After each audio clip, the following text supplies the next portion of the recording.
ਵਾਹਿਗੁਰੂ ਜੀ ਕਾ ਖਾਲਸਾ ਵਾਹਿਗੁਰੂ ਜੀ ਕੀ ਫਤਿਹ। अस्सलाम वालेकुम आदाब बर्ज मैं हाँ तुहाडी होस्ट नीलम कौर ते मैं TV 84 ਦੇ ਸਾਰੇ ਦਰਸ਼ਕਾਂ ਤੇ ਸਰੋਤਿਆਂ ਦਾ ਹਾਰਦਿਕ ਸਵਾਗਤ ਕਰਦੀ ਹਾਂ ਪ੍ਰੋਗਰਾਮ ਸੱਚੋ ਸੱਚ ਵਿੱਚ, ਜਿਹੜੇ ਇਸ ਪ੍ਰੋਗਰਾਮ ਨਾਲ ਦੇਸ਼ਾਂ ਵਿਦੇਸ਼ਾਂ ਤੋਂ ਜੁੜ ਚੁੱਕੇ ਨੇ। ਖਾਲਸਾ ਅਫੇਅਰ ਸੈਂਟਰ ਦੇ ਸੰਚਾਲਕ ਡਾਕਟਰ ਅਮਰਜੀਤ ਸਿੰਘ ਜੀ ਰੋਜ਼ਾਨਾ ਹੀ ਤਰ੍ਹਾਂ ਸਟੂਡੀਓ ਵਿੱਚ ਮੇਰੇ ਨਾਲ ਸ਼ਾਮਲ ਨੇ। ਆਓ ਨਾ ਮਿਲ ਕੇ ਅੱਜ ਦੇ ਅਹਿਮ ਇਸ਼ੂਜ਼ ਉੱਪਰ ਗੱਲਬਾਤ ਕਰਦੇ ਹਾਂ। जी डॉक्टर साहब वाहिगुरू जी का खालसा वाहिगुरू जी की फतेह। जी डॉक्टर साहब जी आनू प्रोग्राम सचो सच विच बहुत शुक्रिया जी। डॉक्टर साहब अज 26 दसंबर 2019 13 पोर नानकशाही संमत 551 ਦਾ ਦਿਨ ਹੈ ਤੇ ਡਾਕਟਰ ਸਾਹਿਬ ਪ੍ਰੋਗਰਾਮ ਸ਼ੁਰੂ ਕਰਨ ਤੋਂ ਪਹਿਲਾਂ ਅਸੀਂ ਹਮੇਸ਼ਾ ਤਰ੍ਹਾਂ ਆਪਣੇ ਦਰਸ਼ਕਾਂ ਤੇ ਸਰੋਤਿਆਂ ਦਾ ਸੀ ਵਿਊਅਰਸ, ਜੇ ਤੁਸੀਂ ਹੱਕ ਸੱਚ ਇਨਸਾਫ ਤੇ ਪੈਰਾ ਦਿੰਦਾ ਇੱਕੋ ਇੱਕ ਚੈਨਲ TV 84 ਨੂੰ ਦੇਖਣਾ ਚਾਹੁੰਦੇ ਹੋ ਤਾਂ ਤੁਸੀਂ ਦੇਖ ਸਕਦੇ ਹੋ spectrum cable, RCN cable, Bell 5 cable in Canada, roku, जादू बॉक्स, शावा, फेसबुक TV 84 ਦੀ ਐਪ ਰਾਹੀਂ online streaming and IP box ਤੇ ਤੁਸੀਂ TV 84 ਨੂੰ ਦੇਖ ਸਕਦੇ ਹੋ। ਵਿਊਅਰਸ, ਜੇ ਤੁਸੀਂ TV 84 ਨਾਲ ਜਾਂ ਪ੍ਰੋਗਰਾਮ ਸੱਚੋ ਸੱਚ ਨਾਲ ਫੇਸਬੁੱਕ ਰਾਹੀਂ ਜੁੜੇ ਹੋ ਤਾਂ ਇਸ ਨੂੰ ਵੱਧ ਤੋਂ ਵੱਧ ਲਾਈਕ ਕਰੋ ਤੇ ਸ਼ੇਅਰ ਕਰੋ ਅਤੇ ਨਾਲ ਹੀ YouTube ਤੇ ਸਬਸਕ੍ਰਾਈਬ ਵੀ ਕਰੋ। ਇਹ ਵੀ ਦੱਸ ਦਈਏ ਕਿ ਤੁਸੀਂ TV 84 ਦੀ ਐਪ ਨੂੰ ਐਂਡਰੋਇਡ ਐਂਡ ਐਪ ਸਟੋਰ ਤੇ ਡਾਊਨਲੋਡ ਕਰਕੇ ਜੋ TV 84 ਦੀ ਲਾਈਵ ਸਟ੍ਰੀਮ ਹੈ ਉਸ ਨੂੰ ਤੁਸੀਂ 24 ਆਵਰਸ देख सकते हो। व्यूअर्स, हुण असीं अपने प्रोग्राम की शुरुआत करन जा रहे हैं। शुरुआत करते हैं अज दे पहले अहम इशू दे नाल। सो असीं चाहांगे कि तुसीं साडे नाल इसे तरह ही जुड़े रहना। देखण सुन लई तुहाडा सब दा बहुत बहुत शुक्रिया जी। डॉक्टर साहब की कहना चाहोगे? देखो, सब तो पहला तो असीं पाकिस्तानी अमेरिकन कोलिशन ऑर्गेनाइजेशन का शुक्रिया अदा करते हैं जिन्हां ने कल कायदे आज़म मुहम्मद अली जिन्हां दे जन्मदिन नूं समर्पित ਡੈਡੀਕੇਟਡ ਫੰਕਸ਼ਨ ਕੋਨੀ ਆਈਲੈਂਡ ਦੇ ਵਿੱਚ ਇੱਕ ਵੱਡੇ ਹੋਟਲ ਰੈਸਟੋਰੈਂਟ ਦੇ ਵਿੱਚ ਕੀਤਾ ਜੀ, ਜਿਸ ਦੇ ਵਿੱਚ ਜਿੱਥੇ ਬੜੀ ਭਰਪੂਰ ਪਾਰਟਿਸਿਪੇਸ਼ਨ ਸੀ ਉਸ ਦੇ ਵਿੱਚ ਉਹਨਾਂ ਨੇ ਸਿੱਖ ਡੈਲੀਗੇਸ਼ਨ ਨੂੰ ਬਹੁਤ ਜ਼ਿਆਦਾ ਮਾਣ ਦਿੱਤਾ ਔਰ ਇਸ ਫੰਕਸ਼ਨ ਨੂੰ ਸਾਡੇ TV 84 ਦੀ ਟੀਮ ਨੇ ਕਵਰ ਕੀਤਾ। ਆਉਣ ਵਾਲੇ ਦਿਨਾਂ 'ਚ ਅਸੀਂ ਉਸ ਨੂੰ ਪੂਰਾ ਵੀ ਦਿਖਾਵਾਂਗੇ ਥੋੜ੍ਹਾ ਬਹੁਤ ਐਡਿਟ ਕਰਕੇ ਜੀ। ਔਰ ਇਸ ਮੌਕੇ ਦੇ ਉੱਤੇ ਖਾਸ ਤੌਰ 'ਤੇ ਬੜੇ ਸਾਲਾਂ ਬਾਅਦ ਮਿਸਟਰ ਇਫਤਖਾਰ ਅਲੀ ਜਿਹੜੇ ਪਿਛਲੇ 50 ਸਾਲ ਤੋਂ ਜਰਨਲਿਜ਼ਮ ਕਰਦੇ ਨੇ ਉਹਨਾਂ ਨੂੰ ਸੁਣਨ ਦਾ ਮੌਕਾ ਵੀ ਮਿਲਿਆ। ਉਹਨਾਂ ਨੂੰ ਆਨਰ ਕੀਤਾ ਗਿਆ ਕਿਉਂਕਿ ਉਹ ਬਜ਼ੁਰਗ ਨੇ ਹੁਣ, ਔਰ ਜਦੋਂ ਉਹ ਜਵਾਨ ਆਪਣੇ ਸਕੂਲ ਦੇ ਵਿੱਚ ਸਨ 7ਵੀਂ 8ਵੀਂ ਦੇ ਸਟੂਡੈਂਟ, ਉਦੋਂ ਉਹਨਾਂ ਨੇ ਕਾਇਦੇ ਆਜ਼ਮ ਦੇ ਇੱਕ ਸਮਾਗਮ ਦੇ ਵਿੱਚ ਸ਼ਿਰਕਤ ਕੀਤੀ ਸੀ, ਉਹਨਾਂ ਨਾਲ ਹੱਥ ਮਿਲਾਇਆ ਸੀ। ਸੋ ਜ਼ਾਹਰ ਹੈ ਕਿ ਇਸ ਕਿਸਮ ਦੇ ਮੌਕੇ ਜਿਹੜੀ ਹਿਊਮਨ ਇੰਟਰਸਟ ਸਟੋਰੀ ਹੁੰਦੀ ਹੈ ਪਰਸਨਲ, ਔਰ ਉਹਨਾਂ ਦਾ ਐਕਸਪੀਰੀਅੰਸ, ਇਸ ਦੀ ਗੱਲ ਵੀ ਸੀ। ਡਾਕਟਰ ਗੁਲਾਮ ਨਬੀ ਫਾਈ ਜਿਹੜੇ ਕਸ਼ਮੀਰ ਅਮਰੀਕਨ ਕੌਂਸਲ ਦੇ ਪ੍ਰੈਜ਼ੀਡੈਂਟ ਨੇ, ਪਿਛਲੇ 30 ਸਾਲ ਤੋਂ ਲੌਬੀ ਕਰਦੇ ਨੇ, ਉਹ ਵੀ ਮੌਜੂਦ ਸਨ। ਔਰ ਪਾਕਿਸਤਾਨ ਦੇ ਨਿਊਯਾਰਕ ਦੇ ਵਿੱਚ deputy council general mister Naeem Cheema ਔਰ ਹੋਰ ਬਹੁਤ ਸਾਰੇ ਡਿਸਟਿੰਗੁਇਸ਼ਡ ਪ੍ਰੋਫੈਸਰ ਔਰ ਇੰਟੈਲੈਕਚੁਅਲ। ਔਰ ਚੰਗੀ ਗੱਲ ਸੀ ਕਿ ਸਾਰੀਆਂ ਹੀ ਆਰਗੇਨਾਈਜੇਸ਼ਨਸ ਦੀ ਨੁਮਾਇੰਦਗੀ ਸੀ ਕਿਉਂਕਿ ਹਰ ਕੋਈ ਇਹ ਸਮਝਦਾ ਹੈ ਕਿ ਪਾਕਿਸਤਾਨ ਇੱਕ ਮੁਲਕ ਬਣਾ ਕੇ ਜਿਸ ਸ਼ਖਸ ਨੇ ਦਿੱਤਾ ਔਰ ਇਹ ਵੀ ਉਸ ਮੁਲਕ ਦੀ ਬਦੌਲਤ ਹੈ ਕਿ ਉਹ ਆਪਸ ਦੇ ਵਿੱਚ ਡਿਫਰ ਵੀ ਕਰ ਸਕਦੇ ਨੇ। ਨੋਕ ਝੋਕ ਹੁੰਦੀ ਹੈ ਹਰ ਥਾਂ ਤੇ, ਥੋੜਾ ਬਹੁਤ ਉਸ ਦਾ ਤੜਕਾ ਕੱਲ ਵੀ ਸੀ। ਪਰ ਮੈਂ ਕਿਹਾ ਵੀ ਜਿੱਥੇ ਪੰਜਾਬ ਦੇ 5 ਦਰਿਆਵਾਂ ਦੇ ਪਾਣੀਆਂ ਦੀਆਂ ਖਾਸੀਅਤਾਂ ਨੇ ਉੱਥੇ ਇਹ ਸ਼ਰ ਵੀ ਨਾਲ ਹੈ, ਸ਼ਰਾਰਤ ਵੀ ਨਾਲ ਹੈ। ਲੇਕਿਨ ਫਿਰ ਵੀ ਮੈਂ ਸਮਝਦਾ ਵੀ ਡਿਫਰੈਂਸਿਸ ਹੋਣੇ ਇਹ ਵੀ ਜ਼ਿੰਦਾ ਕੌਮਾਂ ਦੀ ਨਿਸ਼ਾਨੀ ਹੁੰਦੀ ਹੈ। ਪਰ ਸਾਨੂੰ ਇਹ ਜ਼ਰੂਰ ਦੇਖਣਾ ਚਾਹੀਦਾ ਕਿ ਕਿਹਨਾਂ ਫੋਰਮਸ ਦੇ ਉੱਤੇ ਅਸੀਂ ਉਹਨਾਂ ਡਿਫਰੈਂਸਿਸ ਨੂੰ ਲਿਆਣਾ ਔਰ ਅਸੀਂ ਉਹਨਾਂ ਸਾਰੇ ਭਰਾਵਾਂ ਭੈਣਾਂ ਦਾ ਵੀ ਜਿਹੜੇ ਬਹੁਤ ਮੁਹੱਬਤ ਦੇ ਨਾਲ ਆ ਕੇ ਮਿਲਦੇ ਨੇ ਉਹਨਾਂ ਦਾ ਸ਼ੁਕਰੀਆ ਅਦਾ ਕਰਦੇ ਹਾਂ। ਅਵਾਰਡ ਸੈਰੇਮਨੀ ਵੀ ਹੋਈ ਔਰ ਇਸ ਨਾਚੀਜ਼ ਨੂੰ ਉਹਨਾਂ ਨੇ ਕਾਇਦੇ ਆਜ਼ਮ ਅਵਾਰਡ ਦੇ ਨਾਲ ਨਵਾਜਿਆ। ਮੈਂ ਸਮਝਦਾ ਵੀ ਅਸੀਂ ਤਾਂ ਕਾਸ਼ 47 ਦੇ ਦੌਰ 'ਚ ਸਾਡੇ ਕੋਲ ਕਾਇਦੇ ਆਜ਼ਮ ਵਰਗੀ ਕੋਈ ਸ਼ਖਸੀਅਤ ਹੁੰਦੀ ਸਮੇਂ ਦੇ ਹਾਣ ਦੀ ਜਿਹੜੀ ਸਮਝ ਸਕਦੀ ਕਿ ਕੌਮ ਦਾ ਭਵਿੱਖ ਮੁਸਤਕਬਲ ਕੀ ਹੈ ਔਰ ਉਸ ਬਾਰੇ ਮੈਂ ਕੱਲ ਆਪਣੀ ਪ੍ਰੈਜੈਂਟੇਸ਼ਨ ਦੇ ਵਿੱਚ ਸ਼ੇਅਰ ਵੀ ਦੁਹਰਾਇਆ, ਜਿਹੜਾ ਬਹੁਤ ਵਾਰ ਮੈਂ दोहराता है कि वो वक्त भी देखा तारीख की घड़ियों ने, जब लम्हों ने खता की सदियों ने सजा पाई।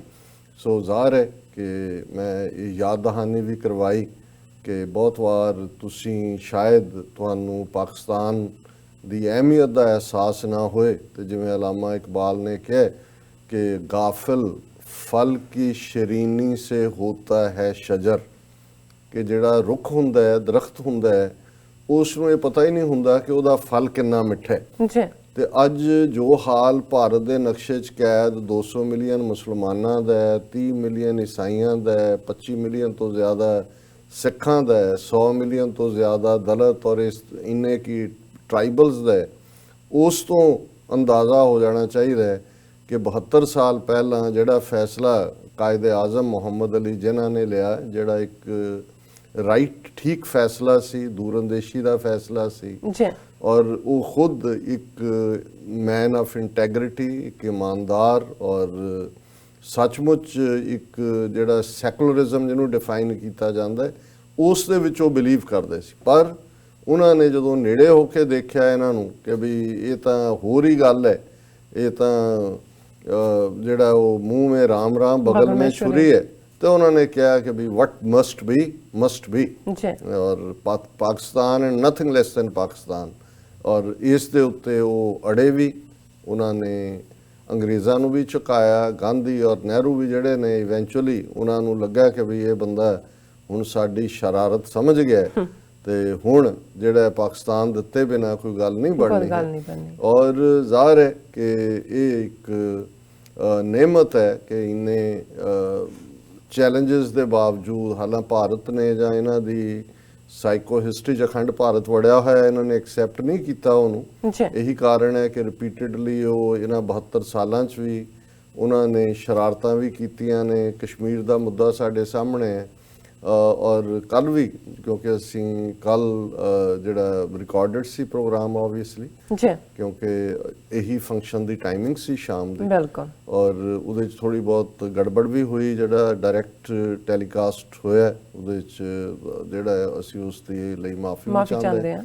ਲੇਕਿਨ ਕੱਲ ਦਾ ਪ੍ਰੋਗਰਾਮ ਜਿਹਦੇ 'ਚ ਅਸੀਂ ਮੈਰੀ ਕ੍ਰਿਸਮਸ ਔਰ ਕਾਇਦੇ ਆਜ਼ਮ ਦੇ ਜਨਮ ਦਿਨ ਨੂੰ ਫੋਕਸਡ ਗੱਲਬਾਤ ਕੀਤੀ ਸੀ ਪਹਿਲੇ ਸੈਗਮੈਂਟ, ਉਸ ਦੇ ਉੱਤੇ ਸਾਨੂੰ ਬਹੁਤ ਸਾਰੀਆਂ ਕਾਲਾਂ ਵੀ ਆਈਆਂ ਨੇ, ਮੈਸੇजेस ਵੀ ਨੇ, ਅਸੀਂ ਸਭ ਦਾ ਹੀ ਸ਼ੁਕਰੀਆ ਅਦਾ ਕਰਦੇ ਹਾਂ।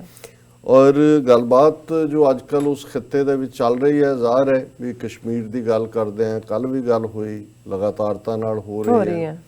ਔਰ ਹੁਣ ਹਾਲਾਤ ਹੋਰ ਵੀ, ਕਿਉਂਕਿ ਜਿਹੜਾ ਇਸ ਵੇਲੇ ਇਨਰ ਪ੍ਰੈਸ਼ਰ ਹੈ ਭਾਰਤ ਦੇ ਵਿੱਚ, ਇਕੋਨਮੀ ਦਾ ਉਹਨਾਂ ਦਾ ਹਾਲ 2% ਤੋਂ ਵੀ ਥੱਲੇ ਜਾਣ ਵਾਲਾ ਪਾਰਟ ਹੈ, ਉਹਨਾਂ ਦਾ ਸਿਟੀਜ਼ਨਸ਼ਿਪ ਅਮੈਂਡਮੈਂਟ ਐਕਟ ਹੋਏ, ਉਹਨਾਂ ਦਾ ਹੁਣ ਨੈਸ਼ਨਲ ਰਜਿਸਟਰ ਆਫ ਪੋਪੂਲੇਸ਼ਨ ਹੋਏ, ਔਰ ਇਸ ਤੋਂ ਪਹਿਲਾਂ ਜਿਹੜਾ ਇਹ ਲਿਆਉਣਾ ਚਾਹੁੰਦੇ ਸੀ NRC, national registration of citizen, ਇਹ ਸਾਰੇ ਹੀ ਇਨ ਟਰਬਲ ਆਏ ਨੇ। ਬੇਸ਼ੱਕ ਪਾਰਲੀਮੈਂਟ 'ਚ ਉਹਨਾਂ ਨੇ ਬਰੂਟ ਮੈਜੋਰਿਟੀ ਦੇ ਨਾਲ ਕਸ਼ਮੀਰ ਦਾ ਮੁੱਦਾ, ਕਸ਼ਮੀਰ ਦੇ ਮੁੱਦੇ ਦੇ ਵੇਲੇ ਤਾਂ ਭਾਰਤ ਦਾ 200 ਮਿਲੀਅਨ ਮੁਸਲਮਾਨ ਕਿਸੇ ਨੇ ਕੋਈ ਲਫ਼ਜ਼ੀ ਤੌਰ ਤੇ ਬਿਆਨ ਵੀ ਨਹੀਂ ਦਿੱਤਾ, ਔਰ ਜੇ ਇਵੇਂ ਕੀਤਾ ਹੁੰਦਾ ਤਾਂ ਸ਼ਾਇਦ ਹਾਲਾਤ ਉਹ ਨਾ ਹੁੰਦੇ।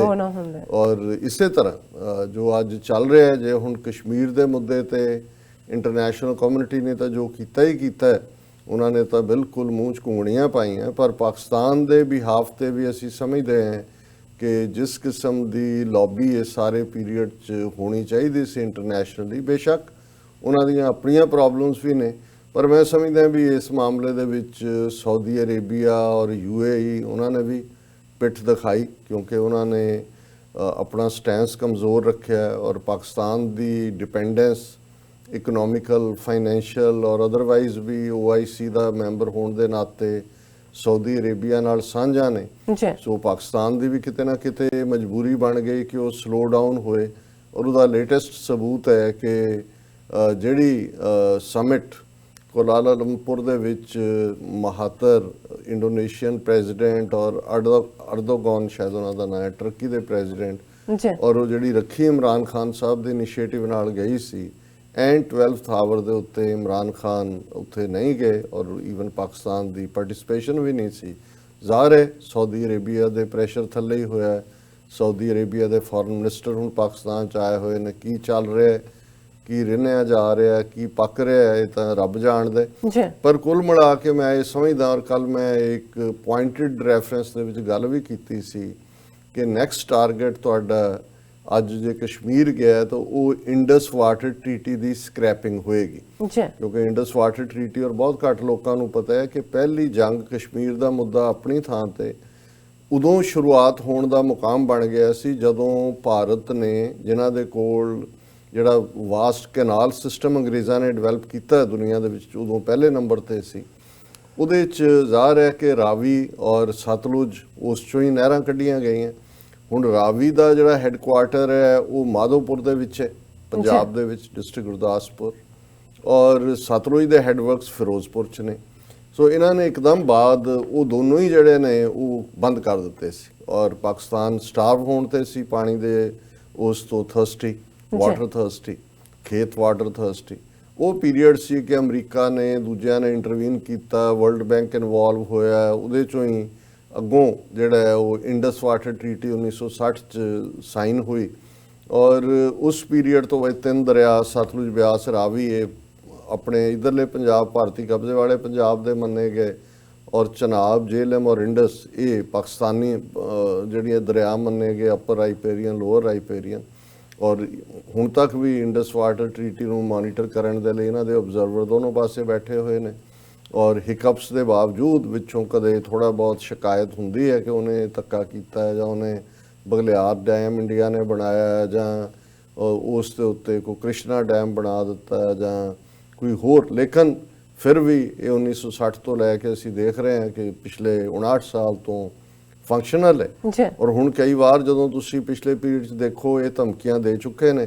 ਹੁਣ ਜੇ ਕਸ਼ਮੀਰ ਦਾ ਮਸਲਾ ਹੀ ਉਹਨਾਂ ਨੇ ਇੰਟਰਨੈਸ਼ਨਲ ਮੈਪ ਤੋਂ ਮਿਟਾ ਦਿੱਤਾ ਹੈ, ਉਸ ਦੀ ਹੋਂਦ ਹੀ ਮਿਟਾ ਦਿੱਤੀ, ਮਸਲਾ ਤਾਂ ਕੀ ਹੋਂਦ ਹੀ ਮਿਟਾ ਦਿੱਤੀ, ਤੇ ਕੱਲ ਨੂੰ ਔਰ ਇਹਦੇ ਤੇ ਜੇ ਕੋਈ ਅਮਲ ਦਰਾਮਦ ਨਹੀਂ ਹੋਇਆ ਜਾਂ ਕੋਈ ਐਕਟੀਵਿਟੀ ਨਹੀਂ ਹੋਈ, ਇੰਟਰਨੈਸ਼ਨਲ ਕਮਿਊਨਿਟੀ ਨੇ ਤਾਂ ਕਰਨੀ ਨਹੀਂ ਸੀ।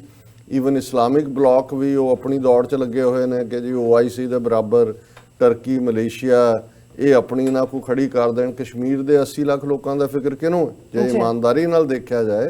ਔਰ ਮੈਂ ਇਹ ਮਹਿਸੂਸ ਕਰਦਾ ਕਿ ਅੱਜ ਜੇ ਸਾਨੂੰ ਲੱਗਦਾ ਵੀ ਕੋਈ ਨਹੀਂ, ਇਹ ਤਾਂ ਕਿਹੜਾ ਕਹੀ ਜਾਓ ਕਿ ਜੀ ਇਹ ਸਾਡੀ ਸ਼ਹਿਰ ਅੱਗ ਹੈ ਜਾਂ ਸਾਡੀ ਜਗਲਰ ਹੈ, ਜਗਲਰ ਵੇਨ ਹੈ, ਲੇਕਿਨ ਨੈਕਸਟ ਸਟੈਪ ਜਿਹੜਾ ਹੈ ਉਹ ਇੰਡਸ ਵਾਟਰ ਟ੍ਰੀਟੀ ਸਕ੍ਰੈਪ ਕਰਕੇ ਉਹਨਾਂ ਨੇ ਜਿਹੜਾ ਚਨਾਬ ਔਰ ਜੇਹਲਮ ਭਾਰਤੀ ਕਬਜ਼ੇ ਵਾਲੇ ਕਸ਼ਮੀਰ 'ਚੋਂ ਗੁਜ਼ਰਦੇ ਨੇ, ਵੱਡੇ ਉਹਨਾਂ ਦੇ ਦਰਿਆ ਨੇ, ਉਹ ਉਹਨਾਂ ਨੇ ਪਾਣੀ ਡਾਈਵਰਟ ਕਰ ਦੇਣਾ। ਇਹਦੇ ਬਾਰੇ ਕੋਈ ਦੋ ਫੇਰ ਕੀ ਕਰੋਗੇ। ਲੇਕਿਨ ਇਸ ਦੇ ਨਾਲ ਨਾਲ ਜਿਹੜਾ ਭਾਰਤ ਦੇ ਵਿੱਚ ਚੱਲ ਰਿਹਾ ਹੈ ਇਸ ਵੇਲੇ ਵਿਰੋਧ, ਉਹਨੂੰ ਕਿਵੇਂ ਦਬਾਇਆ ਜਾ ਰਿਹਾ, ਕਿਵੇਂ ਯੂਪੀ ਦੇ ਵਿੱਚ ਮਹਿਜ਼ ਉਸ ਕਿਸਮ ਦੀ ਗੁੰਡਾਗਰਦੀ ਯੂਨੀਫਾਰਮਡ ਪੁਲਿਸ ਕਰ ਰਹੀ ਹੈ ਜਿਉਂ ਜਿਹੀ 2002 ਦੇ ਵਿੱਚ ਗੁਜਰਾਤ ਦੇ ਵਿੱਚ ਕੀਤੀ, ਗੋਧਰਾ ਕਾਂਡ ਦੀ ਆੜ 'ਚ ਘਰਾਂ 'ਚ ਵੜ ਕੇ ਬੀਬੀਆਂ ਨੂੰ, ਬੱਚਿਆਂ ਨੂੰ ਮਾਰਿਆ ਜਾ ਰਿਹਾ ਹੈ। 20 ਤੋਂ ਜ਼ਿਆਦਾ ਮੌਤਾਂ ਹੋ ਚੁੱਕੀਆਂ ਨੇ।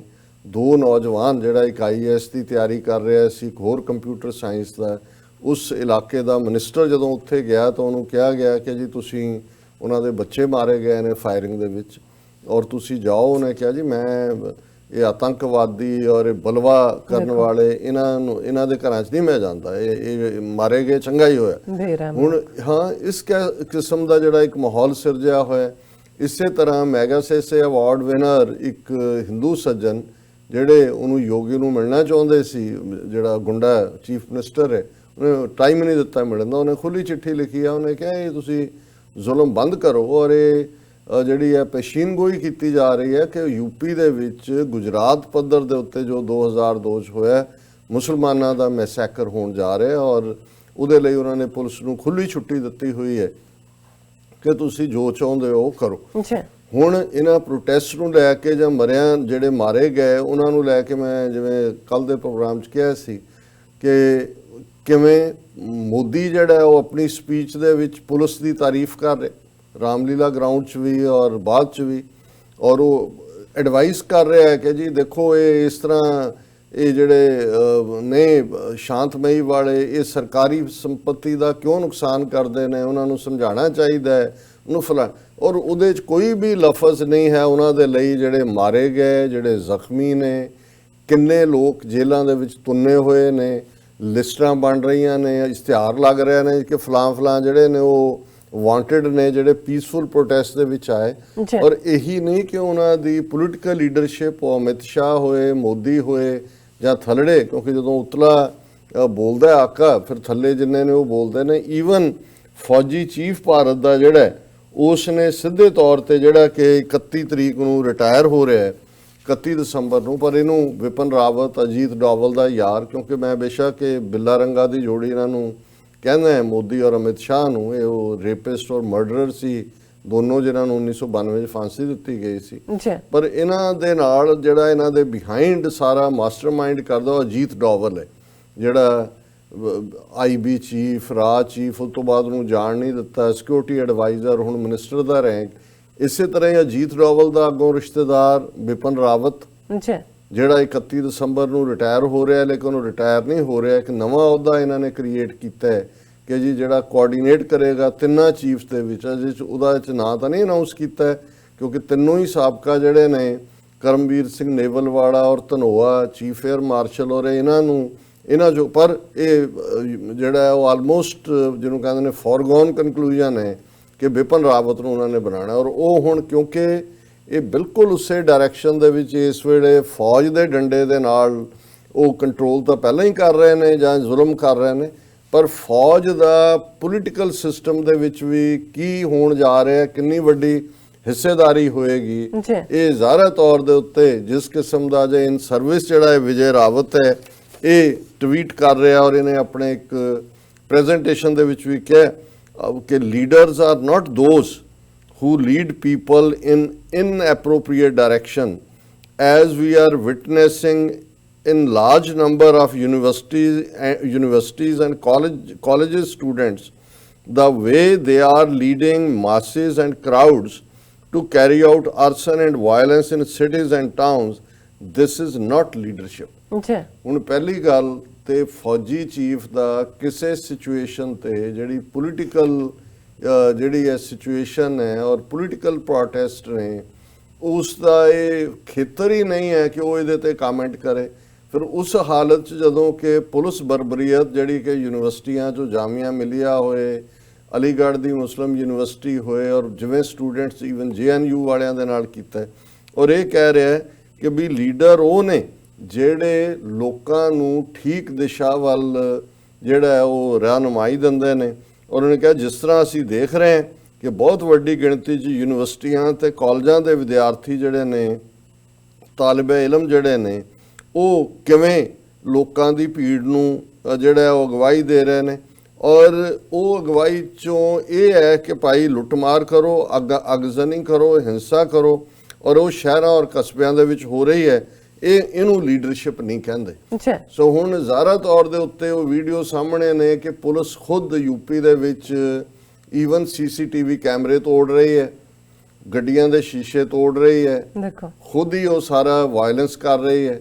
ਇਸੇ ਤਰ੍ਹਾਂ ਜਾਮੀਆ ਮਿਲੀਆ ਇਸਲਾਮੀਆ 'ਚ ਕੋਈ ਸਟੂਡੈਂਟ ਜਿਹੜਾ ਉਹਦੇ 'ਚ ਇਨਵੋਲਵ ਨਹੀਂ ਹੈ, ਉਹ ਬਾਹਰੋਂ ਬੰਦੇ ਜਿਹੜੇ ਜ਼ਾਹਰਾ ਤੌਰ ਤੇ RSS ਦੇ, BJP ਦੇ, ਕਿਉਂਕਿ ਉਹਨਾਂ ਨੇ ਦੇਖਿਆ ਕਿ ਵੀ ਜਿਸ ਲੈਵਲ ਦੇ ਉੱਤੇ ਲੋਕ ਖਲੋਤੇ ਨੇ, ਇਹਦਾ ਇੱਕੋ ਹੀ ਤਰੀਕਾ ਹੈ ਕਿ ਇਹਨੂੰ ਵਾਇਲੈਂਸ ਦੇ ਹੈਡਿੰਗ ਥੱਲੇ ਲਿਆ ਕੇ ਤੇ ਇਹਨੂੰ ਖਤਮ ਕਰ ਦਿਓ, ਇਹਨੂੰ ਟੋਟਲੀ ਜਿਹੜਾ ਸਪਰੈਸ ਕਰ ਦਿਓ। ਸੋ ਉਹ ਉਹਨਾਂ ਦੀ ਨੀਤੀ ਦੇ ਥੱਲੇ। ਔਰ ਫੌਜੀ ਚੀਫ ਜਿਹਦਾ ਨਾਂ ਇਹ ਮਹਿਕਮਾ ਹੈ, ਨਾ ਉਹਨੂੰ ਪਤਾ ਹੈ ਵੀ ਕੀ ਉਹ ਸਾਰੀ ਵਾਇਲੈਂਸ ਨੂੰ ਸਟੂਡੈਂਟਸ ਦੇ ਖਾਤੇ 'ਚ ਪਾ ਰਿਹਾ ਤਾਂ ਕਿ ਸਾਰੀ ਜਿਹੜੀ ਸਟੂਡੈਂਟ ਮੂਵਮੈਂਟ ਇਸ ਮੁੱਦੇ ਦੇ ਉੱਤੇ ਖੜੀ ਹੈ। ਔਰ ਇਹ ਇਕੱਲੀ ਇਹ ਠੀਕ ਹੈ ਕਿ ਵੀ ਇਸ਼ੂ ਜਿਹੜਾ ਹੈ ਇਹ ਜਿਹੜਾ ਸਿਟੀਜ਼ਨਸ਼ਿਪ ਅਮੈਂਡਮੈਂਟ ਐਕਟ ਬਣਿਆ, ਪਰ ਇਹ ਤਾਂ ਇਵੇਂ ਹੀ ਹੈ ਜਿਹੜਾ ਫੋੜਾ ਭਰਿਆ ਹੋਇਆ ਸੀ ਇਹਨਾਂ ਦੇ ਜ਼ੁਲਮਾਂ ਦਾ ਸਾਰੇ ਪੀਰੀਅਡ 'ਚ, ਪਿਛਲੇ 6 ਮਹੀਨੇ ਤੋਂ ਸੈਕੰਡ ਟਰਮ ਵੇਲੇ, ਪਿਛਲੇ 5 ਸਾਲ ਦਾ, ਔਰ ਕਸ਼ਮੀਰ ਦੇ ਵਿੱਚ ਉਸ ਫੋੜੇ ਨੂੰ ਚੀਰਾ ਦਿੱਤਾ ਗਿਆ। ਹੋਰ ਨਹੀਂ ਹੈ ਕਿ ਵੀ ਇਹ ਇੱਕ ਮੁੱਦੇ ਨੇ ਇੰਨਾ ਕਰ ਦਿੱਤਾ। ਔਰ ਨਾਲ ਦੀ ਨਾਲ ਜਿਵੇਂ ਝੂਠ ਬੋਲ ਰਹੇ ਨੇ ਨੈਸ਼ਨਲ ਪਾਪੂਲੇਸ਼ਨ ਰਜਿਸਟਰ ਦੇ ਉੱਤੇ ਔਰ ਦੂਸਰੇ ਦੇ ਉੱਤੇ, ਇਸ ਬਾਰੇ ਜ਼ਾਹਰਾ ਤੌਰ ਤੇ ਮੈਂ ਸਮਝਦਾ ਵੀ ਈਵਨ ਚਿਦੰਬਰਮ ਜਿਹੜਾ ਕਿ ਖੁਦ ਜਿਹਨੂੰ ਕਰਪਸ਼ਨ ਕੇਸਿਸ ਜੇਲ੍ਹਾਂ ਦੇ ਵਿੱਚ ਰੱਖਿਆ ਇਹਨਾਂ ਨੇ। ਜੀ BJP government has sinister agenda, national population register dangerous says P Chidambaram, ਕਿ ਵੀ ਇਹ ਬਹੁਤ ਖਤਰਨਾਕ ਹੈ ਔਰ ਇਹ ਇਹਨਾਂ ਦੇ ਅੰਦਰ ਜਿਹੜਾ ਹੈ ਹੋਰ ਵੀ ਕਾਫੀ ਜਿਹੜਾ ਹੈ ਉਹ ਸਿਨਿਸਟਰ ਹੁੰਦਾ, ਜਿਹੜਾ ਬਹੁਤ ਖੌਫਨਾਕ ਔਰ ਸਾਜ਼ਿਸ਼ੀ ਔਰ ਨੈਗੇਟਿਵ ਦੇ ਲਈ ਲਫ਼ਜ਼ ਇਸਤੇਮਾਲ ਹੁੰਦਾ, ਉਹ ਏਜੰਡਾ ਹੈ। ਔਰ ਅਰੁਣਧਾਤੀ ਰਾਏ ਜਿਹੜੀ ਕਿ ਪ੍ਰੋਮੀਨੈਂਟ ਰਹੀ ਹੈ ਹਮੇਸ਼ਾ ਹੀ, ਜਿਹੜੀ ਆਵਾਜ਼ ਹੈ ਉੱਥੇ ਜਿਹੜੇ ਜ਼ੁਲਮ ਦੇ ਖਿਲਾਫ ਆਵਾਜ਼ ਚੁੱਕਣ ਵਾਲੀ ਹੈ। ਨੈਸ਼ਨਲ ਅਵਾਰਡ ਜਿਹੜਾ ਉਹਨੂੰ 1999 ਚ ਮਿਲਿਆ ਸੀ ਇੱਕ ਚੰਗੇ ਨਾਵਲ ਲਈ, ਉਹ ਵੀ ਉਹਨੇ 2015 ਚ ਵਾਪਸ ਕਰ ਦਿੱਤਾ ਸੀ। ਇਸ ਤੋਂ ਪਹਿਲਾਂ ਉਹ ਸਾਹਿਤ ਅਕਾਡਮੀ ਅਵਾਰਡ ਵੀ ਵਾਪਸ ਕਰ ਚੁੱਕੀ ਹੈ। ਉਹ ਕਿਉਂਕਿ ਮੈਂ ਪਿਛਲੇ ਦਿਨਾਂ 'ਚ ਮੈਂਸ਼ਨ ਕੀਤਾ ਸੀ, ਮੈਂ ਕਿਹਾ ਵੀ ਨਜ਼ਰ ਨਹੀਂ ਆਈ ਅਰੁਣਧਾਤੀ ਰਾਏ, ਤਾਂ ਸਾਡੇ ਇੱਕ ਵਿਊਅਰ ਨੇ ਲਿਖਿਆ ਕਿ ਨਹੀਂ ਉਹ ਦਿੱਲੀ ਦੇ ਜਾਮੀਆ ਵਾਲੇ ਪ੍ਰੋਟੈਸਟ ਵੀ ਮੌਜੂਦ ਸੀ। ਪਰ ਹੁਣ ਜਦੋਂ ਉਹਨੇ ਖੁੱਲ੍ਹ ਕੇ ਆਪਣੀ ਕਲਮ ਚਲਾਈ ਹੈ ਤੇ ਉਹਦੇ ਖਿਲਾਫ ਜਿਸ ਕਿਸਮ ਦੇ ਟਵੀਟ ਔਰ ਦੂਜੇ ਤੀਜੇ ਔਰ ਟ੍ਰੋਲਿੰਗ ਹੋ ਰਹੀ ਹੈ, ਕੁਝ ਨੁਕਤੇ ਜਿਹੜੇ ਅਰੁਣਧਾਤੀ ਰਾਏ ਨੇ ਕਹੇ ਨੇ, ਮੈਂ ਸਮਝਦਾ ਵੀ ਕਿਉਂਕਿ ਜਿੰਨੀਆਂ ਸਟੋਰੀਜ਼ ਵੀ ਅਸੀਂ ਕੱਢਦੇ ਹਾਂ ਅਲਟੀਮੇਟਲੀ ਇਸ ਪਾਸੇ ਵੱਲ ਇਸ਼ਾਰਾ ਕਰਦੇ ਹਾਂ, ਉਹ ਮੈਂ ਮੈਂਸ਼ਨ ਕਰਨਾ ਚਾਹੁੰਦਾ ਇਸ ਤੋਂ ਪਹਿਲਾਂ ਕਿ ਮੈਂ ਇਮਰਾਨ ਖਾਨ ਸਾਹਿਬ ਨੇ ਕੀ ਕਿਹਾ ਔਰ ਉੱਥੇ ਕਸ਼ਮੀਰ ਦੇ ਮੁੱਦੇ ਤੇ ਕੀ ਹਾਲਾਤ ਬਣਨ ਜਾ ਰਹੇ ਨੇ ਔਰ ਭਾਰਤ ਕਿਵੇਂ ਜੋ ਅੰਦਰੂਨੀ ਤੌਰ ਤੇ ਕਰ ਰਿਹਾ, ਇਸ ਤੋਂ ਅਟੈਂਸ਼ਨ ਡਾਈਵਰਟ ਕਰਨ ਦੇ ਲਈ ਕੀ ਕਰ ਸਕਦਾ। ਅਰੁਣਧਾਤੀ ਰਾਏ ਨੇ ਜਿਹੜਾ ਦਿੱਲੀ ਯੂਨੀਵਰਸਿਟੀ ਦੇ ਪ੍ਰੋਗਰਾਮ ਦੇ ਵਿੱਚ ਕੁਝ ਗੱਲਾਂ ਕਹੀਆਂ। ਉਹਨੇ ਕਿਹਾ ਵੀ ਅਸੀਂ ਸਾਰੇ ਇਕੱਠੇ ਹੋ ਕੇ ਲੜ ਰਹੇ ਹਾਂ, ਯੂਪੀ ਦੇ ਮੁਸਲਮਾਨਾਂ ਤੇ ਹਮਲਾ ਹੋ ਰਿਹਾ, ਪੁਲਿਸ ਘਰਾਂ ਦੇ ਵਿੱਚ ਵੜ ਕੇ ਤੋੜ-ਫੋੜ ਕਰ ਰਹੀ ਹੈ। ਮੈਨੂੰ ਇਸ ਗੱਲ ਦਾ ਖਦਸ਼ਾ ਹੈ ਕਿ ਜੋ ਕੁਝ 2002 ਚ ਗੁਜਰਾਤ ਚ ਹੋਇਆ ਉਹ ਹੁਣ ਯੂਪੀ ਚ ਹੋਣ ਜਾ ਰਿਹਾ, ਔਰ ਇਹ ਬਿਲਕੁਲ ਅਸੀਂ ਪਹਿਲਾਂ ਹੀ ਇਸ ਨੂੰ ਡਿਸਕਸ ਕੀਤਾ। ਜਦੋਂ ਜਾਮੀਆ ਦੀ ਲਾਇਬ੍ਰੇਰੀ ਤੇ ਹਮਲਾ ਹੋਇਆ ਤਾਂ ਉਦੋਂ ਮੈਂ ਕੇਰਲਾ ਦੇ ਵਿੱਚ ਸੀ। ਰਾਤ ਨੂੰ ਪੁਲਿਸ ਹੈੱਡਕੁਆਰਟਰ JNU ਸਟੂਡੈਂਟਸ ਵੀ ਪਹੁੰਚੇ ਕਿਉਂਕਿ ਉਹਨਾਂ ਦੇ ਅੰਦਰ 2016 ਦਾ ਗੁੱਸਾ ਅਜੇ ਬਾਕੀ ਸੀ ਕਿ ਵੀ ਜ਼ਾਹਰ ਹੈ ਕਿ ਵੀ ਇਹ ਸਟੂਡੈਂਟਸ ਨੂੰ ਕਿਵੇਂ ਟਾਰਗੇਟ ਕੀਤਾ ਹੈ 2016 ਤੋਂ ਜੋ ਚੱਲ ਰਿਹਾ ਹੈ ਇਸ ਬਾਰੇ। ਮੇਰੇ ਅੰਦਰ ਡਰ ਸੀ ਕਿਉਂਕਿ ਇਸ ਲਈ ਕਿ ਇਹਨਾਂ ਦੇ ਲਈ ਵਿਲਨ ਟੁਕੜੇ ਤੇ ਅਰਬਨ ਨਕਸਲ ਨੇ। ਇਹ ਅਮਿਤ ਸ਼ਾਹ ਔਰ ਮੋਦੀ ਇਹ ਲੈਂਗੁਏਜ ਯੂਜ਼ ਕਰ ਰਹੇ ਨੇ। ਮੋਦੀ ਜਿਹੜੇ ਪੜ੍ਹੇ ਲਿਖੇ ਆਵਾਜ਼ ਚੁੱਕ ਰਹੇ ਨੇ ਜ਼ੁਲਮ ਦੇ ਖਿਲਾਫ, ਉਹਨਾਂ ਨੂੰ ਅਰਬਨ ਨਕਸਲ ਕਹਿੰਦੇ ਨੇ। ਤੇ ਜਿਹੜੇ ਇਕੱਲੇ ਕਰ ਰਹੇ, ਕੋਈ ਕਨਈਆ ਕੁਮਾਰ, ਕੋਈ ਜਤੇਸ਼ਵਰ ਮੰਡਲ ਜਾਂ ਰਵੀਸ਼ ਕੁਮਾਰ ਪੱਤਰਕਾਰ ਦੇ ਨਾਤੇ ਵੀ ਜਿਹੜੇ ਉਹਨਾਂ ਨੂੰ ਇਹ ਟੁਕੜੇ ਕਹਿ ਰਹੇ ਨੇ ਕਿ ਐਵੇਂ ਪੀਸਿਸ, ਕੋਈ ਇੱਥੇ ਵੀ ਇਹ ਕੋਈ ਇਹਨਾਂ ਦਾ ਆਧਾਰ ਬੇਸ ਨਹੀਂ ਹੈ। ਸੋ ਉਹਨੇ ਕਿਹਾ ਕਿ ਵੀ ਮੇਰੇ ਅੰਦਰ ਇਹ ਡਰ ਸੀ ਕਿ ਉਹਨਾਂ ਦੇ ਲਈ ਜਿਹੜੇ ਵਿਲਨ, ਜਿਨ੍ਹਾਂ ਨੂੰ ਕਹਿ ਰਹੇ ਨੇ ਵਿਲਨ ਨੇ, ਟੁਕੜੇ ਜਾਂ ਅਰਬਨ ਨਕਸਲ ਨੇ, ਉਹਨੇ ਕਿਹਾ ਕਿ ਵੀ ਆਦੀਵਾਸੀ ਲੜਦੇ ਨੇ ਤੇ ਮਾਓਵਾਦੀ ਬਣ ਜਾਂਦੇ ਨੇ, ਸਟੂਡੈਂਟਸ ਲੜਦੇ ਨੇ ਤੇ ਅਰਬਨ ਨਕਸਲ ਬਣ ਜਾਂਦੇ ਨੇ, ਮੁਸਲਮਾਨ ਖਲੋਂਦੇ ਨੇ ਤੇ ਉਹ ਦਹਿਸ਼ਤਗਰਦ ਬਣ ਜਾਂਦੇ ਨੇ। ਇਹ ਟਰਮੀਨੋਲੋਜੀ ਇਹਨਾਂ ਹਿੰਦੂ ਤਵੀਆਂ ਨੇ ਇਹਨਾਂ ਕੈਟਾਗਰੀਜ਼ ਲਈ ਰੱਖੀ ਹੈ। ਉਸ ਰਾਤ ਜਦੋਂ ਮੈਂ ਬਾਬਾ ਸਾਹਿਬ ਦਾ ਪੋਸਟਰ ਦੇਖਿਆ, ਬਾਬਾ ਅੰਬੇਦਕਰ, ਜੈ ਭੀਮ ਦਾ ਨਾਅਰਾ ਸੁਣਿਆ, ਤੇ ਫਿਰ ਮੈਂ ਚੈਨ ਨਾਲ ਸੌਂ ਗਈ। ਮੁਸਲਮਾਨਾਂ ਦੇ ਘਰਾਂ 'ਚ ਵੜ ਕੇ ਉਹਨਾਂ ਨੂੰ ਮਾਰਿਆ ਜਾ ਰਿਹਾ, ਉਹ ਵਕਤ ਆ ਗਿਆ ਕਿ ਸਾਨੂੰ ਇੱਕ ਦੂਸਰੇ ਦੀ ਰੱਖਿਆ ਕਰਨੀ ਹੋਏਗੀ। 2 ਦਿਨ ਪਹਿਲੇ PM ਮੋਦੀ ਨੇ ਰਾਮਲੀਲਾ ਮੈਦਾਨ 'ਚ ਬੱਚਿਆਂ ਵਾਲੇ ਝੂਠ ਬੋਲੇ। ਮੋਦੀ ਨੇ ਨੈਸ਼ਨਲ ਰਜਿਸਟ੍ਰੇਸ਼ਨ ਆਫ ਸਿਟੀਜ਼ਨਸ ਨੂੰ ਲੈ ਕੇ ਝੂਠ ਬੋਲਿਆ। ਉਹਨੇ ਕਿਹਾ ਉਹਨੂੰ ਪਤਾ ਸੀ ਕਿ 1 ਮਿੰਟ ਦੇ ਅੰਦਰ ਇੰਟਰਨੈਟ ਦੇ ਉੱਤੇ ਉਹਨਾਂ ਦਾ ਹੀ NRC ਤੇ ਬੋਲਿਆ ਵੀਡੀਓ ਸਾਹਮਣੇ ਆ ਜਾਏਗਾ। ਇਹਦੇ ਬਾਵਜੂਦ ਉਸ ਨੇ ਜਿਹੜਾ ਧੜੱਲੇ ਨਾਲ ਝੂਠ ਬੋਲਿਆ। ਫਿਰ ਉਹ ਪੁੱਛਦੀ ਹੈ ਕਿ ਵੀ ਮੋਦੀ ਨੇ ਉਹ ਝੂਠ ਕਿਉਂ ਬੋਲਿਆ ਜਿਹੜਾ ਫੜਿਆ ਗਿਆ, ਕਿਉਂਕਿ ਉਹਨੂੰ ਇਹ ਪਤਾ ਹੈ ਕਿ ਗੋਦੀ ਮੀਡੀਆ ਉਹਨਾਂ ਦੇ ਕੋਲ ਹੈ। ਇਸ ਮੀਡੀਆ ਨੇ 1 ਘੰਟੇ ਦੀ ਇਹ ਸਪੀਚ ਟੈਲੀਕਾਸਟ ਕੀਤੀ ਮੋਦੀ ਦੀ, ਉੱਥੋਂ ਤੱਕ ਪਹੁੰਚਾਈ ਜਿੱਥੇ ਇੰਟਰਨੈਟ ਨਹੀਂ ਹੈ, ਜਿੱਥੇ ਲੋਕਾਂ ਨੂੰ ਪਤਾ ਨਹੀਂ ਹੈ ਕਿ ਕੀ ਹੈ, ਕਿਉਂਕਿ ਚੈਲੰਜ ਤਾਂ ਸੋਸ਼ਲ ਮੀਡੀਆ ਤੇ ਹੋਣਾ, ਲੇਕਿਨ ਉਹ ਗੋਦੀ ਮੀਡੀਆ ਨੇ ਉਹ ਮੋਦੀ ਦੀ 1 ਘੰਟੇ ਦੀ ਸਪੀਚ ਕੋਨੇ ਕਿਉਂਕਿ ਇੰਦਰਾ ਗਾਂਧੀ ਦੇ ਜ਼ਮਾਨੇ ਤੋਂ ਹੀ ਉਹਨਾਂ ਨੇ ਇਹ ਵਾਸਟ ਨੈਟਵਰਕ ਬਣਾਇਆ ਸੀ ਤਾਂ ਕਿ ਆਪਣਾ ਝੂਠ ਵੇਚਣ ਦੇ ਲਈ ਕਾਮਨ ਬੰਦੇ ਤੱਕ ਪਹੁੰਚ ਹੋਏ। ਫਿਰ ਉਹ ਬੀਬੀ ਅਰੁਣਧਾਤੀ ਰਾਏ ਕਹਿੰਦੀ ਹੈ ਕਿ ਵੀ ਇਸ ਸਰਕਾਰ ਨੂੰ ਸਭ ਤੋਂ ਜ਼ਿਆਦਾ ਮਜ਼ਬੂਤ ਮੀਡੀਆ ਨੇ ਕੀਤਾ। BJP ਦੇ ਨੇਤਾ ਕਹਿੰਦੇ ਨੇ ਕਿ ਜ਼ਹਿਰ ਨਾ ਫੈਲਾਓ, ਲੇਕਿਨ ਇਹ ਗੋਦੀ ਮੀਡੀਆ ਵੀ ਔਰ ਸੋਸ਼ਲ ਮੀਡੀਆ ਦੇ ਉੱਤੇ ਵੀ ਜਿਹੜਾ ਹੈ ਉਹ ਜ਼ਹਿਰ ਵੇਚ ਰਹੇ ਨੇ। ਉਹਨਾਂ ਨੇ ਕਿਹਾ ਵੀ ਮੈਂ ਅਸਮ ਦੇ ਛੋਟੇ ਪਿੰਡਾਂ 'ਚ ਗਈ ਹਾਂ, ਅਸਾਮ ਦੇ, ਉੱਥੇ ਲੋਕ ਆਪਣੇ ਦਸਤਾਵੇਜ਼ਾਂ ਨੂੰ ਆਪਣੇ ਬੱਚਿਆਂ ਖੇਤਾਂ ਤੇ ਗਾਵਾਂ ਤੋਂ ਵੀ ਜ਼ਿਆਦਾ ਪਿਆਰ ਕਰਦੇ ਨੇ। ਉੱਥੇ ਗਰੀਬੀ ਹੈ, ਬ੍ਰਹਮਪੁੱਤਰ ਦਰਿਆ ਦੇ ਵਿੱਚ ਫਲੱਡ ਆਉਂਦੇ ਨੇ, ਹੜ੍ਹ ਆਉਂਦੇ ਨੇ ਤੇ ਲੋਕ ਭੱਜ ਕੇ ਆਪਣੇ ਬੱਚੇ ਭਾਵੇਂ ਛੱਡ ਦੇਣ ਪਰ ਉਹ ਆਪਣੇ ਦਸਤਾਵੇਜ਼ਾਂ ਨੂੰ ਲੈ ਕੇ ਦੌੜਦੇ ਨੇ ਕਿ ਵੀ ਸਾਨੂੰ ਇਹ ਇਲੀਗਲ ਨਾ ਡਿਕਲੇਅਰ ਕਰ ਦੇਣ।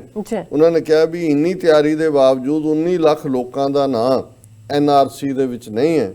ਹੁਣ ਜਦੋਂ ਨਾਗਰਿਕਤਾ ਕਾਨੂੰਨ ਆਏਗਾ ਔਰ ਇਹ ਜਿਹੜੇ ਅਸਲੀ ਨਾਗਰਿਕ ਨੇ ਉਹ ਕਿਵੇਂ ਆਪਣੇ ਆਪ ਨੂੰ ਜਿਹੜਾ ਉਹ ਨਾਗਰਿਕ ਸਾਬਤ ਕਰ ਸਕਣਗੇ, ਅਦਰਵਾਈਜ਼ ਉਹ ਘੁਸਪੈਠੇ ਹੀ ਹੋਣਗੇ। ਵੀ ਇਹੋ ਜਿਹੇ ਲੋਕਾਂ ਕੋਲ ਖਾਣ ਲਈ ਪੈਸੇ ਨਹੀਂ ਨੇ, ਉਹ ਕਿਵੇਂ ਜਾ ਕੇ ਟ੍ਰਿਬਿਊਨਲ ਤੁਸੀਂ ਬਣਾ ਦਿੱਤਾ, ਉਹ ਵਕੀਲਾਂ ਦਾ ਖਰਚਾ ਕਿਵੇਂ ਚੱਲਣਗੇ ਕਿ ਜਾ ਕੇ ਉਹ ਵਕੀਲ ਦੇ ਰਾਹੀਂ ਟ੍ਰਿਬਿਊਨਲ ਸਾਹਮਣੇ ਆਪਣਾ ਕੇਸ ਪੇਸ਼ ਕਰਨ।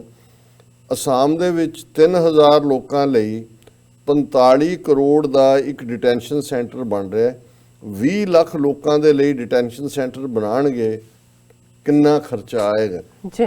ਇਕਨੋਮੀ ਨੂੰ ਖਤਮ ਕਰ ਦਿੱਤਾ ਗਿਆ ਤੇ ਹੁਣ ਇਹ ਕਨਸਟੀਟਿਊਸ਼ਨ ਨੂੰ, ਆਇਨ ਨੂੰ, ਦਸਤੂਰ ਨੂੰ ਖਤਮ ਕਰਨ ਤੇ ਲੱਗੇ ਹੋਏ ਨੇ। No doubt. ਉਹ ਕਹਿੰਦੇ ਆ ਵੀ ਸਾਰੇ ਫਾਰਮ ਤੁਸੀਂ ਭਰ ਲੈਣਾ ਤੇ ਫਾਰਮ ਦੇ ਵਿੱਚ ਉਹਨੇ ਕਿਹਾ ਵੀ ਤੁਸੀਂ ਆਪਣਾ ਨਾਂ ਲਿਖੋ ਰੰਗਾ ਬਿੱਲਾ ਜਾਂ ਕੁੰਗ ਫੂ ਕੁੱਤਾ। ਉਹ ਕਹਿੰਦਾ ਵੀ ਆਪਣੇ ਨਾਂ ਜਦੋਂ ਤੁਸੀਂ ਭਰਨਾ ਐਡਰੈਸ ਪ੍ਰਾਈਮ ਮਿਨਿਸਟਰ ਹਾਊਸ ਦਾ ਦਿਓ ਤੇ ਉੱਥੇ ਆਪਣਾ ਨਾਂ ਲਿਖੋ ਰੰਗਾ ਬਿੱਲਾ ਕੁੰਗ ਫੂ ਕੁੱਤਾ। ਇਹ ਹੁਣ ਰੰਗਾ ਬਿੱਲਾ ਅਰੁਣਦਾਤੀ ਰਾਏ ਨੇ ਸਾਡੇ ਤੋਂ ਲਿਆ ਲੱਗਦਾ ਅਸੀਂ ਕਾਫੀ ਦੇਰ ਪਹਿਲਾਂ ਇਸਤੇਮਾਲ ਕਰਨਾ ਸ਼ੁਰੂ ਕਰ ਦਿੱਤੇ। ਸਿਰਫ ਡੰਡੇ ਜਾਂ ਗੋਲੀ ਖਾਣ ਲਈ ਅਸੀਂ ਪੈਦਾ ਨਹੀਂ ਹੋਏ, ਸਾਨੂੰ ਪਲਾਨ ਬਣਾਉਣਾ ਪਏਗਾ।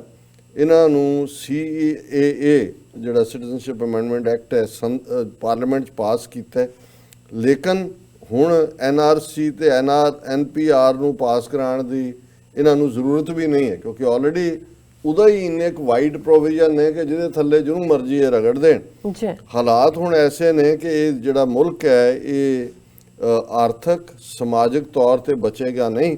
ਅਸੀਂ ਸਾਰੇ ਇਕੱਠੇ ਹਾਂ ਲੇਕਿਨ ਹਮਲਾ ਇਸ ਵੇਲੇ ਇੱਕ ਕੌਮ ਦੇ ਉੱਤੇ ਹੋ ਰਿਹਾ ਔਰ ਇਹ ਅਸੀਂ ਸਮਝਦੇ ਹਾਂ ਵੀ ਅਰੁਣਦਾਤੀ ਰਾਏ ਨੇ ਬਿਲਕੁਲ ਠੀਕ ਪਿਕਚਰ ਉਸ ਮੁਲਕ ਦੀ ਖਿੱਚੀ ਹੈ। ਔਰ ਇਮਰਾਨ ਖਾਨ ਜਿਨ੍ਹਾਂ ਨੇ ਉੱਪਰੋਂ ਥਲੀ ਇਹ ਟਵੀਟ ਕਰਕੇ, ਕਿਉਂਕਿ ਪਰਸੋਂ ਹੀ ਭਾਰਤੀ ਫੌਜ ਦੀ ਫਾਇਰਿੰਗ 'ਚ LOC ਦੇ ਉੱਤੇ 2 ਪਾਕਿਸਤਾਨੀ ਫੌਜੀ ਮਾਰੇ ਗਏ ਔਰ ਕੱਲ ਇਮਰਾਨ ਖਾਨ ਉਹਨਾਂ ਦੇ ਲਈ ਗਏ ਔਰ ਜੇਲਮ ਦੇ ਵਿੱਚ ਉਹਨਾਂ ਨੇ ਇੱਕ ਵੱਡੇ ਇਕੱਠ ਨੂੰ ਵੀ ਐਡਰੈਸ ਕੀਤਾ ਔਰ ਇਹ ਜਿਹੜਾ ਉਹਦੇ 'ਚ ਉਹਨਾਂ ਨੇ ਇੱਕ ਟਵੀਟ ਵੀ ਕੀਤਾ ਕਿ the international community should wake up before RSS on the move leads to genocide of Muslims that will dwarf other genocides. Whenever militias like Hitler's brown shirts or RSS are formed based upon hatred of a certain community, it always ends in genocide. उन्होंने कहा कि भाई ये अंतर्राष्ट्रीय international community क्यों सुत्ती हुई है, वो जागे क्योंकि RSS ਚੱਲ ਰਿਹਾ ਹੈ ਉਹ ਆਪਣੀਆਂ ਉਹਨਾਂ ਨੀਤੀਆਂ ਤੇ ਜਿਹਦੇ 'ਚ ਮੁਸਲਮਾਨਾਂ ਦੀ ਨਸਲਕੁਸ਼ੀ ਕਰਨੀ ਹੈ ਔਰ ਜਿਹੜੀ ਨਸਲਕੁਸ਼ੀ ਮੁਸਲਮਾਨਾਂ ਦੀ ਹੋਣ ਜਾ ਰਹੀ ਹੈ ਉਹਦੇ ਸਾਹਮਣੇ ਜਿਹੜੀਆਂ ਪਹਿਲੀਆਂ ਨਸਲਕੁਸ਼ੀਆਂ ਨੇ ਭਾਵੇਂ ਉਹ ਯਹੂਦੀਆਂ ਦੀ ਗੱਲ ਹੁੰਦੀ ਹੈ ਉਹ ਤਾਂ 6 ਮਿਲੀਅਨ ਦੀ ਗੱਲ ਹੁੰਦੀ ਹੈ, ਇੱਥੇ 200 ਮਿਲੀਅਨ ਨੂੰ ਉਹ ਕੀ ਕਰਨ ਜਾ ਰਹੇ ਨੇ। ਕੱਲ ਦੀ ਆਪਣੀ ਮੈਂ ਪ੍ਰੈਜੈਂਟੇਸ਼ਨ 'ਚ ਕਿਹਾ ਸੀ, ਮੈਂ ਕਿਹਾ ਮਾਰਨਗੇ ਜਿੰਨੇ ਉਹ ਮਾਰ ਸਕਦੇ ਨੇ ਪਰ ਬਾਕੀ ਜਿਹੜੇ ਨੇ ਉਹ ਉਵੇਂ ਹੀ ਬਣਾ ਦਿੱਤੇ ਜਾਣਗੇ ਜਿਵੇਂ ਜਿਪਸੀ ਨੇ। ਹੁਣ ਹਿਟਲਰ ਨੇ ਵੀ ਜਿਪਸੀਆਂ ਨੂੰ ਮਾਰਿਆ। ਯੂਰਪ ਦੇ ਵਿੱਚ ਬਹੁਤ ਵੱਡੀ ਪੋਪੂਲੇਸ਼ਨ ਉਹਨਾਂ ਦੀ ਸੀ ਔਰ ਅੱਜ ਵੀ ਹੈ, ਸ਼ਾਇਦ ਰੋਮਾਨੀਆ ਦੇ ਵਿੱਚ ਅੱਜ ਵੀ 10-11% ਜਿਪਸੀ ਨੇ ਪਰ ਉਹਨਾਂ ਦਾ ਕੋਈ ਕਿਉਂਕਿ ਥੌ ਟਿਕਾਣਾ ਨਹੀਂ ਹੈ, ਕੋਈ ਘਰ ਘਾਟ ਨਹੀਂ ਹੈ, ਉਹਨਾਂ ਨੂੰ ਉਹ ਮੰਨਦੇ ਹੀ ਨਹੀਂ ਸਿਟੀਜ਼ਨ। ਉਹ ਵਿਚਾਰੇ ਐਵੇਂ ਹੀ ਮੰਗ ਤੰਗ ਕੇ ਕੋਈ ਭਾਟੜਿਆਂ ਦੀ ਮੰਗ ਜਿਹੜਾ ਕੋਈ ਜੋਤਿਸ਼ ਕਰਦਾ ਹੈ, ਕੋਈ ਹੋਰ ਨਿੱਕੇ ਮੋਟੇ ਇੱਧਰ ਉੱਧਰ ਕਰਕੇ ਤੇ ਜਦੋਂ ਉਹਨਾਂ ਦੇ ਕਬੀਲੇ ਇੱਕ ਤੋਂ ਦੂਜੀ ਥਾਂ ਜਾਂਦੇ ਨੇ ਸ਼ਹਿਰਾਂ ਦੇ ਵਿੱਚ ਪੋਸਟਰ ਲੱਗ ਜਾਂਦੇ ਨੇ ਕਿ ਵੀ ਚੋਰ ਆ ਗਏ, ਆਪਣੇ ਘਰ ਸਬਾਬ ਨੂੰ ਸਾਂਭ ਲਓ। ਕਈ ਥਾਵਾਂ ਤੇ ਤਾਂ ਉਹਨਾਂ ਦੇ ਐਂਟਰ ਕਰਨ ਤੇ ਪਾਬੰਦੀ ਹੈ। ਸੋ ਮੈਂ ਕੱਲ ਲੈ ਕੇ ਆਇਆ ਸੀ, ਮੈਂ ਕਿਹਾ ਵੀ ਉਹਨਾਂ ਨੇ ਜਿਹੜੇ ਰਹਿ ਗਏ ਪੰਜਾਬੀ 'ਚ ਅਸੀਂ ਕਹਿੰਦੇ ਘਸਿਆਰੇ ਬਣਾ ਦੇਣ ਕਿ ਉਹਨਾਂ ਕੋਲੋਂ ਤੁਸੀਂ ਫਾਈਨੈਂਸ਼ੀਅਲ ਸਾਰਾ ਖੋਹ ਲਓ, ਉਹਨਾਂ ਕੋਲ ਡਾਕੂਮੈਂਟ ਨਹੀਂ ਹੈ, ਤੁਸੀਂ ਇਲੀਗਲ ਡਿਕਲੇਅਰ ਕਰਤਾ, ਉਹਨਾਂ ਦੇ ਬੱਚੇ ਸਕੂਲ ਨਹੀਂ ਜਾ ਸਕਦੇ, ਵੋਟ ਉਹ ਨਹੀਂ ਪਾ ਸਕਦੇ, ਡੀ-ਫਰੈਂਚਾਈਜ਼ ਕਰਨਾ ਜਿਵੇਂ ਸੁਬਰਾਮਨੀਅਮ ਸਵਾਮੀ ਨੇ ਕਿਹਾ ਸੀ। ਉਹਨਾਂ ਨੇ ਕਿਹਾ ਵੀ ਜਿਹੜੇ ਬਾਕੀ ਜੈਨੋਸਾਈਡ ਨੇ ਉਹਦੇ ਸਾਹਮਣੇ ਉਹ ਪਤਲੇ ਪੈ ਜਾਣਗੇ, ਉਹ ਜਿਸ ਕਿਸਮ ਦਾ ਜੈਨੋਸਾਈਡ ਹੋਏਗਾ। ਔਰ ਉਹਨਾਂ ਕਿਹਾ ਵੀ ਜਦੋਂ ਵੀ ਹਿਟਲਰ ਦੀਆਂ ਦੇ ਬਰਾਊਨ ਸ਼ਰਟ ਵਾਲਾ ਮਿਲੀਸ਼ੀਆ ਜਿਹਦੀ ਤਰਜ਼ ਤੇ RSS ਬਣੇ ਤੇ ਇਹਦਾ ਬੇਸ ਹੀ ਇਹ ਹੁੰਦਾ ਹੈ ਕਿ ਇੱਕ ਕਮਿਊਨਿਟੀ ਦੇ ਲਈ ਨਫ਼ਰਤ, ਔਰ ਇਹ ਜਿਹੜਾ ਜਦੋਂ ਇੰਨੀ ਨਫ਼ਰਤ ਫੈਲ ਜਾਂਦੀ ਹੈ ਤਾਂ ਉਹਦਾ ਐਂਡ ਜਿਹੜਾ ਫਿਰ ਜਿਹੜਾ ਉਹ ਜੈਨੋਸਾਈਡ ਦੇ ਵਿੱਚ ਹੁੰਦਾ ਹੈ। ਔਰ ਅੱਜ ਉਹਨਾਂ ਨੇ ਇੱਕ ਜਿਹੜਾ ਜੇਲਮ ਦੇ ਵਿੱਚ ਐਡਰੈਸ ਕਰਦੇ ਆ ਖਾਸ ਗੱਲ ਕਹੀ, ਜਿਹੜਾ ਸਾਡਾ ਇਸ ਦਾ ਵਿਸ਼ਾ ਵੀ ਹੈ ਔਰ ਅਸੀਂ ਆਲਰੇਡੀ ਇਸ ਦੇ ਉੱਤੇ ਗੱਲ ਵੀ ਕੀਤੀ ਹੈ। ਇੱਕ ਮੈਨੂੰ ਲੱਗਦਾ ਵੀ Indus water treaty scrapping line ਤੇ ਹੈ, ਪਰ ਜੋ ਹਾਲਾਤ ਲਾਈਨ ਆਫ ਕੰਟਰੋਲ ਦੇ ਉੱਤੇ ਬਣਾਏ ਹੋਏ ਨੇ, ਔਰ ਆਲਰੇਡੀ ਅਮਿਤ ਸ਼ਾਹ ਹੋਏ ਜਾਂ ਰਾਜਨਾਥ ਸਿੰਘ ਹੋਏ, ਉਹ ਕਹਿੰਦੇ ਨੇ ਜੀ ਪਾਕਿਸਤਾਨ ਨਾਲ ਅਸੀਂ ਗੱਲਬਾਤ ਜਿਹੜੀ ਹੈ ਉਹ ਸਿਰਫ ਤੇ ਸਿਰਫ ਹੁਣ ਆਜ਼ਾਦ ਕਸ਼ਮੀਰ ਦੇ ਮੁੱਦੇ ਤੇ ਦੇਖਾਂਗੇ, ਉਹ ਸਾਡਾ ਹਿੱਸਾ ਹੈ, ਸਾਨੂੰ ਦਿਓ। ਔਰ ਇੱਕ ਫੀਅਰ ਹੈ, ਕੱਲ ਦੀ ਗੈਦਰਿੰਗ 'ਚ ਵੀ ਇੱਕ ਦੋ ਸੱਜਣ ਆਏ ਉਸ ਇਲਾਕੇ ਦੇ ਹੀ ਸੀ, ਉਹਨਾਂ ਨੇ ਕਿਹਾ ਜੀ ਸਾਨੂੰ ਇਹ ਲੱਗਦਾ ਹੈ ਵੀ ਇਹਨਾਂ ਨੇ ਹਮਲਾ ਕਰਕੇ ਆਜ਼ਾਦ ਕਸ਼ਮੀਰ ਖੋਣ ਦੀ ਕੋਸ਼ਿਸ਼ ਕਰਨੀ ਹੈ, ਫਿਰ ਕੀ ਹਾਲਾਤ ਬਣਨਗੇ। ਔਰ ਇਮਰਾਨ ਖਾਨ ਹੋਰਾਂ ਨੇ ਵੀ ਅੱਜ ਇਹ ਗੱਲ ਕਹੀ ਹੈ ਉਸ ਜੇਲਮ-ਵਾੜੀ ਗੈਦਰਿੰਗ 'ਚ ਕਿ India could carry out action of some sort in Pakistan occupied Kashmir claims Pak PM Imran. ਹੁਣੇ ਉਹਨਾਂ ਨੇ ਤਾਂ ਆਜ਼ਾਦ ਕਸ਼ਮੀਰ ਕਿਹਾ, ਪਰ ਇਹ ਕਿਉਂਕਿ ਇੰਡੀਅਨ ਟਾਈਟਲ ਦਿੰਦੇ ਨੇ ਆਪਣਾ ਔਰ ਉਹਨਾਂ ਕੋਲ ਹੈ ਜੋ ਮਰਜ਼ੀ ਛਾਪਣ, ਉਹਦੇ 'ਚ ਇਮਰਾਨ ਖਾਨ ਨੇ ਕਿਹਾ ਕਿ ਵੀ ਉਹਨਾਂ ਨੇ I have been telling the world for the past 5 months that the Modi RSS government, in order to divert the world attention away from Kashmir and the protests against the citizenship law, will definitely conduct some sort of action in Azad Kashmir, Khan said. Definitely ਕਹਿ ਰਹੇ ਨੇ। ਉਹਨਾਂ ਨੇ ਕਿਹਾ ਜੀ ਮੈਂ general Javed ਕਮਰ ਜਾਵੇਦ ਬਾਜਵਾ ਨੂੰ ਵੀ ਕਿਹਾ ਔਰ ਕਿ ਭਾਰਤ ਤੋਂ ਕੀ ਖਤਰੇ ਨੇ, and he told me that Pakistan is prepared for them, ਕਿ ਭਾਈ ਜਿਹੜਾ ਵੀ ਖਤਰਾ ਹੈ ਉਸ ਦੇ ਲਈ ਅਸੀਂ ਤਿਆਰ ਹੈ। ਸੋ ਮੈਂ ਸਮਝਦਾ ਵੀ ਜੋ ਹਾਲਾਤ ਨਜ਼ਰ ਆ ਰਹੇ ਨੇ, ਅਸੀਂ ਦੂਸਰੇ ਸੈਗਮੈਂਟ 'ਚ ਗੱਲ ਕਰਾਂਗੇ। ਸਾਡੇ ਇੱਕ ਵਿਊਅਰ ਨੇ ਉਸਮਾਨ ਤਾਲਬ ਸਾਹਿਬ ਨੇ ਇੰਡੀਕੇਟਰਸ ਦਿੱਤੇ ਨੇ ਕਿ ਕਿਵੇਂ 2020 'ਚ ਕੀ ਹੋਏਗਾ, ਲੇਕਿਨ ਇਹ ਲੱਗਦਾ ਹੈ ਕਿ ਵੀ ਜਿਸ ਕਿਸਮ ਦਾ ਪ੍ਰੈਸ਼ਰ ਬਿਲਟ ਹੋ ਰਿਹਾ ਉਹਦੇ ਥੱਲੇ, ਜੋ ਅਰੁਣ ਦਾਤੀ ਰਾਏ ਨੇ ਵੀ ਕਿਹਾ ਵੀ ਯੂਪੀ ਦੇ ਵਿੱਚ ਮੁਸਲਮਾਨਾਂ ਦਾ ਕਤਲੇਆਮ ਗੁਜਰਾਤ ਦੇ ਪੱਧਰ ਤੇ ਆਲਰੇਡੀ ਉਸ ਡਾਇਰੈਕਸ਼ਨ ਦੇ ਵਿੱਚ ਉਹ ਕੰਮ ਕਰ ਰਹੇ ਨੇ, ਲੇਕਿਨ ਜੇ ਉਹਨਾਂ ਨੂੰ ਲੱਗਾ ਕਿ ਵੀ ਇਹ ਗੱਲ ਉਹਨਾਂ ਦੇ ਹਾਲ ਦੀ ਘੜੀ ਕੰਟਰੋਲ 'ਚ ਨਹੀਂ ਹੋ ਰਹੀ ਔਰ ਫਿਰ ਉਹ ਪੂਰੀ ਜਿਹੜੀ ਸਟਰੈਂਥ ਦੇ ਨਾਲ ਆਜ਼ਾਦ ਕਸ਼ਮੀਰ ਵਾਲਾ ਕੋਈ ਨਾ ਕੋਈ ਇਸ ਕਿਸਮ ਦਾ ਜਾਂ ਪੁਲਵਾਮਾ ਵਰਗਾ ਡਰਾਮਾ ਕਰਕੇ ਉਸ ਕਿਸਮ ਦੀ ਜਿਹੜੀ ਹੈ ਕਾਰਵਾਈ ਕਰ ਸਕਦੇ ਨੇ। ਔਰ ਮੇਰਾ ਖਿਆਲ ਹੈ ਕਿ ਵੀ ਪਾਕਿਸਤਾਨ ਫਿਰ ਇਸ ਨੂੰ ਇਹ ਨਹੀਂ ਹੈ, ਕਿਉਂਕਿ 5 ਅਗਸਤ ਵਾਲੀ ਕਾਰਵਾਈ ਤੋਂ ਪਾਕਿਸਤਾਨ ਇੰਟਰਨੈਸ਼ਨਲੀ ਗੱਲਬਾਤ ਕਰ ਸਕਦਾ ਸੀ, ਹੋਰ ਤਾਂ ਤੁਸੀਂ ਕੀ ਕਰ ਸਕਦੇ ਹੋ, ਪਰ ਇਸ ਕਿਸਮ ਦੇ ਮੁੱਦੇ ਤੇ ਕਿਉਂਕਿ ਪਾਕਿਸਤਾਨ ਦੀ ਫਿਰ ਉਹ ਟੈਰੀਟਰੀ ਹੈ, ਉਹ ਇੱਕ ਵਾਰ ਦੀ ਸ਼ੁਰੂਆਤ ਜਿਹੜੀ ਫਿਰ ਕਨਵੈਨਸ਼ਨਲ ਵਾਰ ਨਹੀਂ ਰਹੇਗੀ, ਨਿਊਕਲੀਅਰ ਚੈਂਡ ਹੋਏਗੀ, ਤੇ ਸਾਡਾ ਕੀ ਬਣੇਗਾ ਜੇ ਅਸੀਂ ਉਸ ਖਿੱਤੇ ਵੱਲ ਨਜ਼ਰ ਮਾਰੀਏ।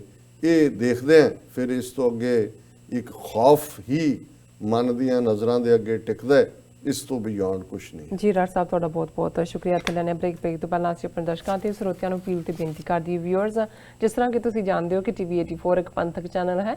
TV84 ਸਿੱਖਾਂ, ਕਸ਼ਮੀਰੀਆਂ ਤੇ ਭਾਰਤੀਆਂ ਨੂੰ ਅਤੇ ਸਟੇਟਾਂ ਦੇ ਲੋਕਾਂ ਦੇ ਸਵੈ ਨਿਰਣੇ ਦੇ ਹੱਕਾਂ ਦਾ ਹਾਮੀ ਹੈ। ਅਸੀਂ ਚਾਹਾਂਗੇ ਕਿ ਤੁਸੀਂ TV84 ਦੀ ਚੜ੍ਹਦੀ ਕਲਾ ਲਈ ਵੱਧ ਤੋਂ ਵੱਧ ਡੋਨੇਟ ਕਰੋ। ਡੋਨੇਟ ਕਰਨ ਲਈ ਸਾਡੀ ਵੈਬਸਾਈਟ TV84.tv ਤੇ ਜਾ ਕੇ ਪੇਪਲ ਦੀ ਵਰਤੋਂ ਕਰਕੇ 1 ਟਾਈਮ ਡੋਨੇਟ ਕਰ ਸਕਦੇ ਹੋ, ਮੰਥਲੀ ਡੋਨੇਟ ਵੀ ਕਰ ਸਕਦੇ ਹੋ। ਤੁਸੀਂ TV84 ਦੇ ਨਾਮ ਤੇ ਚੈੱਕ ਬਣਾ ਕੇ ਸਾਨੂੰ ਤੁਸੀਂ ਮੇਲ ਵੀ ਕਰ ਸਕਦੇ ਹੋ ਸਾਡੇ ਇਸ ਪਤੇ ਤੇ 36-01 37th Avenue, Long Island City, New York 11101 USA, ਜਾਂ ਫਿਰ ਤੁਸੀਂ ਸਾਨੂੰ ਫੋਨ ਰਾਹੀਂ ਵੀ ਸੰਪਰਕ ਕਰ ਸਕਦੇ ਹੋ ਸਾਡੇ ਫੋਨ ਨੰਬਰ ਤੇ 5164060694। Thank you so much viewers. ਵਿਚਾਰਾਂ ਦਾ ਸਿਲਸਿਲਾ ਇਸ ਤਰ੍ਹਾਂ ਚੱਲਦਾ ਰਹੇਗਾ। ਮਿਲਦੇ ਹਾਂ ਆਫਟਰ ਦਿਸ ਸ਼ਾਰਟ ਬ੍ਰੇਕ।